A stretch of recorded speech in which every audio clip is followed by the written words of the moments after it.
Info Plus for genuine information. Namaste and welcome to this special edition of our program Info Plus on Himalayan TV with me, your host Rebecca Chetri. Today we are in New Delhi for an exclusive conversation with Her Excellency Sena Latif, the Ambassador of Romania to Nepal. Nepal and Romania established diplomatic relations on April 17, 1969, marking over 5 decades of friendly ties. The relationship has remained warm with cooperation in trade, education, labor migration and culture exchange. Stay with us for this insightful discussion on the evolving partnership between Nepal and Romania.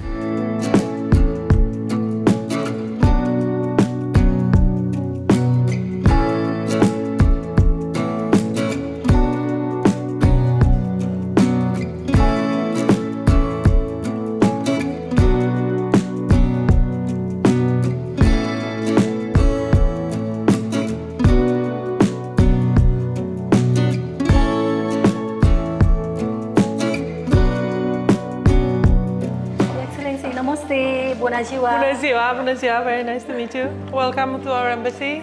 Thank you so much for welcoming us here at Romanian Embassy here in New Delhi. You're very welcome. Nice, please come.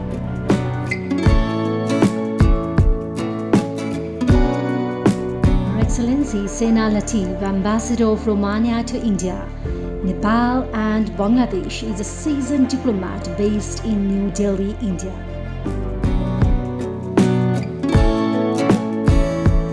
Welcome. Thank you. Before we sit down, if you would just like to see, this is a sculpture from Constantin Brâncuș. Oh, okay. He's considered to be the father of modern sculpture. We just celebrated his anniversary a few days ago, and he actually was in this part of the world, and he has some of the most famous sculpture that still remain a legacy in all over the world. Committed to strengthening Romania's ties across South Asia, with a distinguished career in international relations and diplomacy.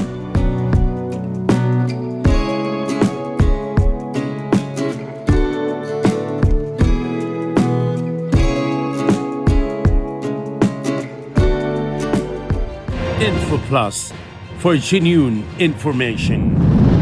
Your Excellency, Namaste and Bona Jiwa. Welcome to the show Info Plus on Himalayan TV, a diplomat series which has been running since 20 years. And we are feeling so honored and privileged to have you on a show here in New Delhi at Romanian Embassy premises. Thank you so much. Bună ziua, namaste. It really is my privilege and my pleasure to be on this on the show, and I look forward to meeting your audience soon, also in Nepal. Your Excellency, can you share a bit about your journey, how you started your career in diplomacy? Oh, thank you. It started almost 20 years ago, and it was my dream since I was a child to become a diplomat. And I started in the Ministry of Foreign Affairs, of course, in Bucharest, in Romania. Then I went to New York to the United Nations as the first mission. Then back in Romania, I was focusing on economic diplomacy, which I think still is one of the most important tasks we have in the embassies. Then I continued to Argentina and then to Colombia as the interim head of mission, chargé d'affaires. Then back to Romania. Sometimes we have to go back to the capital. I was focusing on policy planning. And then in France, I was a deputy chief of mission and 1 year interim head of mission as well. And then I had the honor to be appointed ambassador to India, Nepal, and Bangladesh. Sounds so interesting.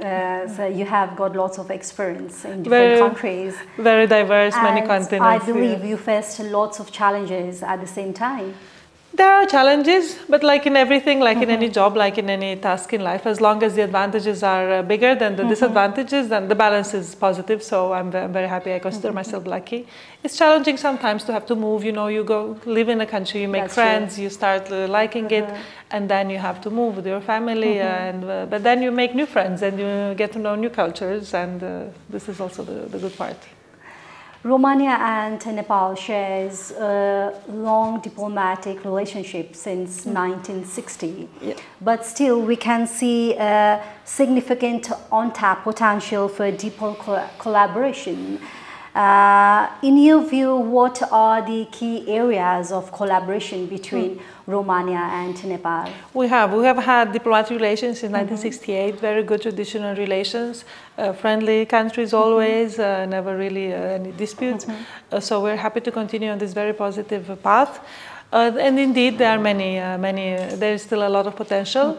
Sometimes because of the distance, probably we couldn't tap it, but then again, we are here and this is our job. I think of course, trade is a big potential we should increase the trade between our countries. Tourism is also a sector where, of course, a lot of Romanians, like everybody from around the world, come to Nepal for the mountains, but also for the culture. And in Romania, we are developing as well a very, which could be very interesting for you. It's a different kind of tourism, different kind of nature we have. And more recently, there's been a lot of focus on labor. We've had the Nepali Minister of Labor go to Romania just a little more than a year ago. Since we have a lot of workforce, we're very glad to welcome a lot of Nepalese workers in Romania. And another sector that my predecessors have also discovered the potential, and I'm happy to deepen it, is in hydropower. That's true. As Nepal is the second, I think, country that has these resources, and Romania also has good expertise in that. So, as you've been the ambassador of Romania to Nepal, what steps are being taken to enhance, as you mentioned, in areas like trade, hydropower, education, investment, etc.? Right. So, first of all, we will try to go as often as possible from here, from the embassy, myself, but we also have a political counselor, we have economic counselor, defense attaché. So all of us can organize meetings to Nepal to meet the respective counterparts, to meet the companies. We can we should try to organize some business economic missions as well. We can try and bring companies from Romania to Nepal, and also Nepali companies in Romania.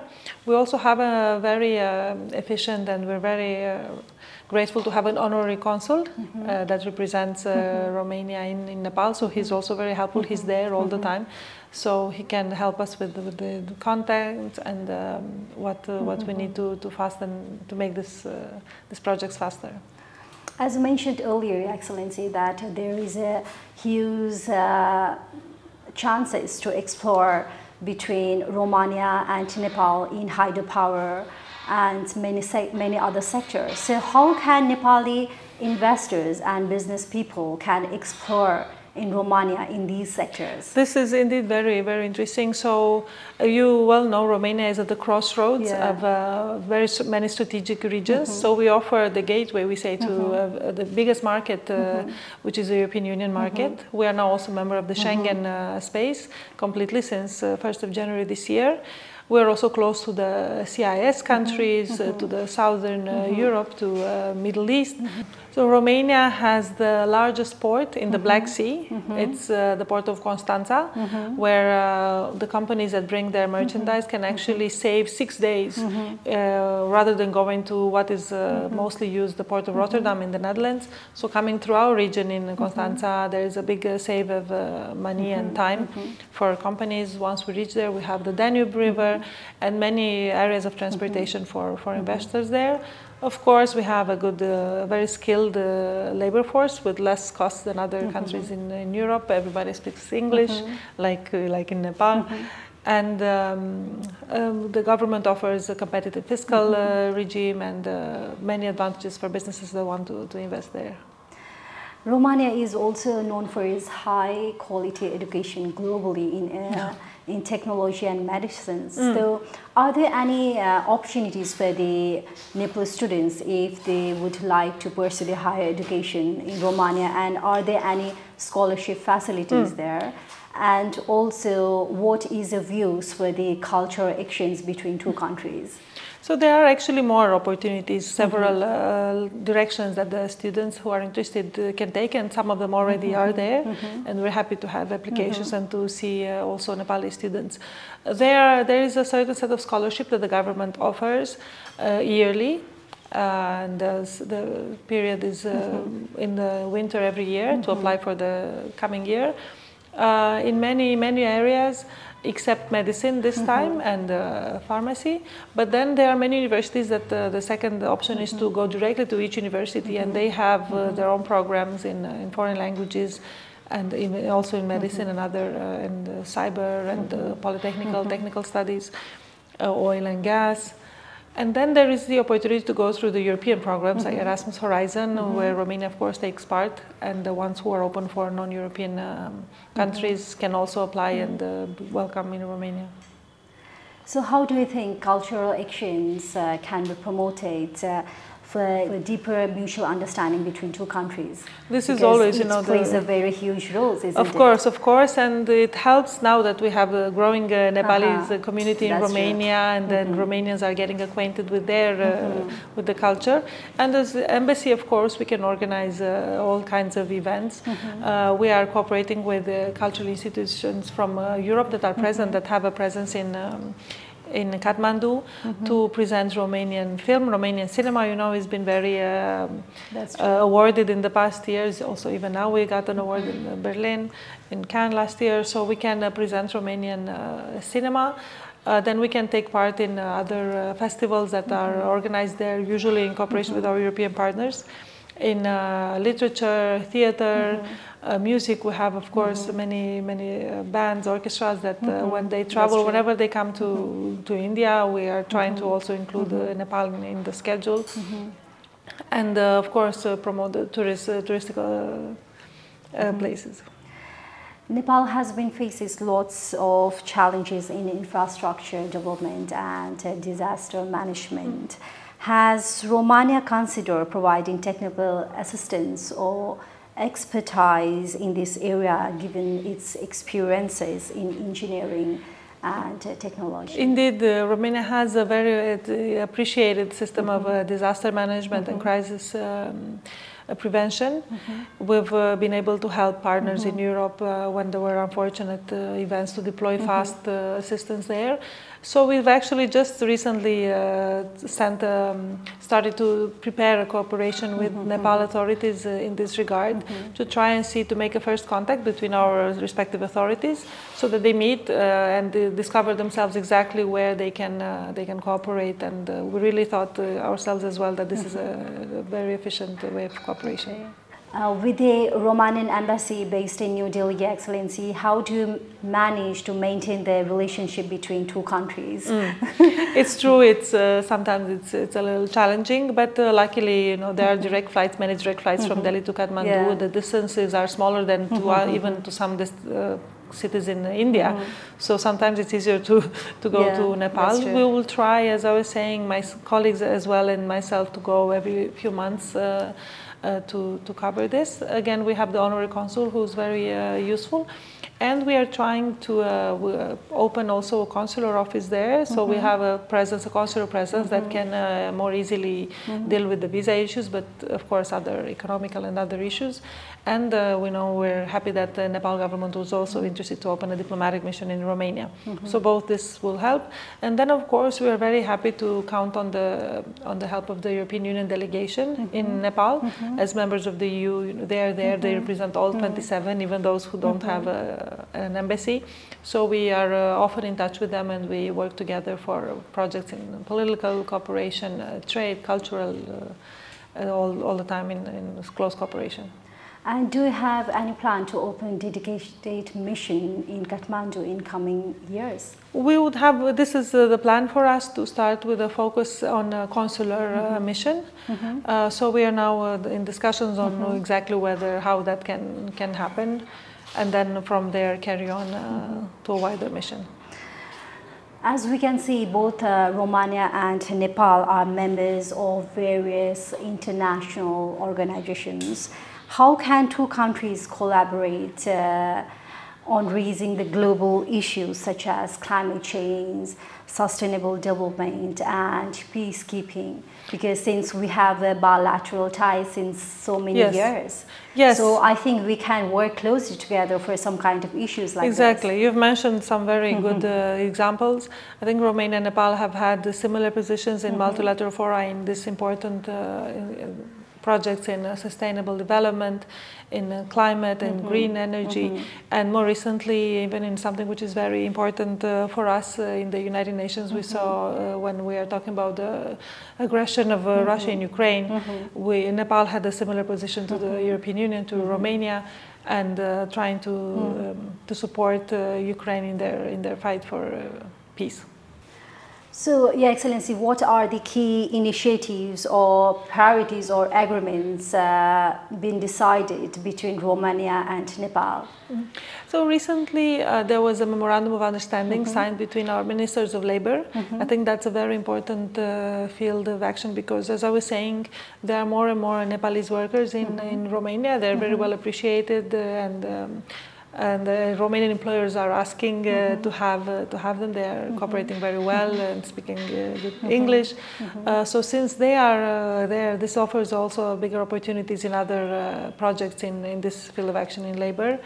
We've issued last year more than 20,000 visas for Nepal just in 1 year for Nepal citizens. That's a good number. It's a good number, it's a big number. So this opens a lot of ways of cooperation also from our immigration authorities, cultural of course, and then political. We've had political consultations. Our foreign ministers have met in the past years, a little more than a year ago. And they've had a very good discussion, so we're looking forward to continue to do the follow-up on political level, maybe at the state secretary level, and many other sectoral energy, as we were talking, trade and others. As we can see, trade between Romania and Nepal is also very limited. What are some sectors in which Romania is looking to expand in economic and business engagement in Nepal in coming years? Well, we're thinking precisely to organize some business-to-business meeting to try and bring companies together. Energy, of course, is one sector, manufacture, and there's a very high developing IT and communication sector, where I think there's a lot of potential both in Nepal and Romania. We are developing in Romania what is called the Silicon Valley of Central Eastern Europe. It's in Cluj-Napoca, our second largest city, but also, of course, in the capital and in others. Many hubs, many centers for IT and C. And I know Nepal is also developing in this sector, so that's also an area where we could focus, apart from what we were talking already on renewable energy, automotive sector, defense, air. How do you think Nepal business can benefit from Romanian position within the European Union, since Romania is connected with European Union? How can Nepal benefit from that? Well, of course, once you reach Romania, you know, also being part of Schengen area, but also with very many opportunities for transportation, for easy transportation, we have 1/3 of the Danube River is on Romanian territory. We have highways, you know, borders with many other European countries. And as I was saying, the port of Constanța, the largest in the Black Sea, they all offer big access and opportunities to a market of almost 500 million consumers. So finally, Your Excellency, as the ambassador of Romania to Nepal, what message would you like to give to the viewers who are watching you right now? And in coming years, what can we do to make our relation more better? I think we're at a very good time in our relations. I'm really grateful for this opportunity to talk to Nepalese audience. So please, you're welcome in Romania. We're happy here to try and help whenever you would like to go, whether businesses, students, tourists. We are very happy to have more and more Nepalese already in Romania. This, I think, is really helping people to get to know each other better, people-to-people contacts. And of course, Romanians already come in large numbers as tourists in Nepal. From the embassy here, my colleagues and myself, we will focus on enhancing this relationship even further in the coming years. We're here for a few years from now. So hopefully next time we meet, we will be able to talk about even more concrete projects that have been happening between our countries. Thank you so much for your time, Your Excellency, and we are so honored to have you with us on our show at the premises of Romanian Embassy in New Delhi, and we hope to see you again, and we wish you all the best for your tenure and for the betterment of two countries. Thank you very much. Thank you for the invitation. I look forward to being in touch. Thank you so much. Namaste and Bună ziua. Namaste, bună ziua. Info Plus for genuine information. That brings us to the end of this special conversation with Her Excellency Sena Latif, the Ambassador of Romania to Nepal here in New Delhi. We truly appreciate her time and insight into the strengthening relationship between our two countries. Thank you for joining us on Info Plus Himalayan Television. Until next time, take care and stay connected. Namaste. Info Plus for genuine information.